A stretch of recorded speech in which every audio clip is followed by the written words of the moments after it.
This is VOA News. I'm Nicole Livas.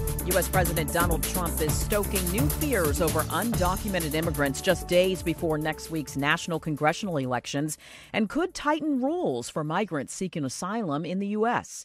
He spoke about immigration at the White House Thursday, his latest attempt to make it the central issue for Republicans in the Tuesday voting. My administration is finalizing a plan to end the rampant abuse of our asylum system. It's abused, to halt the dangerous influx and to establish control over America's sovereign borders.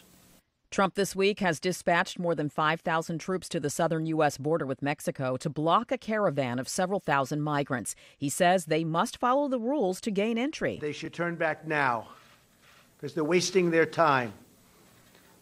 They should apply to come into our country. We want them to come into our country. Many of the migrants are women and children hoping to enter the U.S. Funerals for the victims continue as the man accused of killing 11 people at a Pittsburgh synagogue pleaded not guilty Thursday in a U.S. federal court on 44 charges that include murder and hate crimes. 46-year-old Robert Bowers spoke little during the brief court appearance beyond saying he understood the charges and his not guilty plea. AP correspondent Mary Claire Dale reports. Bowers walked into court today, which was in contrast to how he was on Monday when he was brought in a wheelchair. He was told that the trial could last 3 or 4 weeks unless it's certified as a possible death sentence case. In that case, the trial would be longer. A grand jury indicted Bowers Wednesday in connection with the attack on the Tree of Life synagogue. China is exporting its methods of strict internet controls to governments around the world that are employing them to stifle dissent and information and tighten their grip on power, according to U.S.-based Freedom House. The rights watchdog group said global internet freedom had declined for the 8th consecutive year. This is VOA News.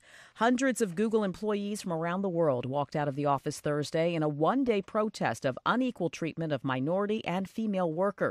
AP correspondent Warren Levinson reports. There were Google walkouts in Tokyo, Singapore, and London. Hundreds streamed out of the New York office and rallied in a nearby park. And I am fed up. Nicole Livas, a Google contractor, says it's time the company lived up to its promises. I want Google to enforce the provisions that they already have and to take seriously claims of people who are harassed. The protest was sparked by a New York Times report that Android creator Andy Rubin walked away with a $90 million severance package in 2014 after credible allegations of sexual abuse. Rubin denies the charge. Warren Levinson, New York. UN member states overwhelmingly supported lifting Washington's more than half-century-old economic, commercial, and financial embargo of Cuba on Thursday, saying it is the main impediment to the island nation's economic and social development. The Assembly voted 189 in favor of ending the blockade, with only the U.S. and Israel in favor of continuing it. No country entered an abstention, while Moldova and Ukraine were present but did not cast votes. Investigators searching for more remnants of a downed Indonesia flight say they have made progress with the discovery of at least one data recorder. AP Stephen Wright with details. That's also a crucial part of the investigation. They're also still searching for an object they believe to be a large part of the fuselage, and that can also, of course, provide information and clues about what happened to the flight and why. Monday's crash is another black mark on Indonesia's fast-growing aviation sector, which has acquired a reputation for poor safety oversight. The country's airlines have previously been banned from operating in the U.S. and European Union. Human Rights Watch calls for immediate action to stop what it says is widespread sexual abuse in North Korea. Here's Reuters' Michelle Hennessy. Sexual violence so common that it's become an ordinary part of life. That's what more than 60 North Koreans told human rights investigators about the widespread sex abuse by officials in the country. US-based Human Rights Watch say the isolated state's human rights record is being intentionally ignored in an international effort to improve relations.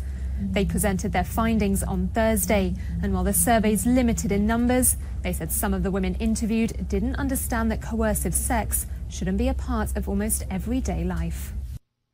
Afghanistan's government continues to lose ground to the Taliban, a Pentagon watchdog says, noting Kabul now controls or influences just 56% of the country's district.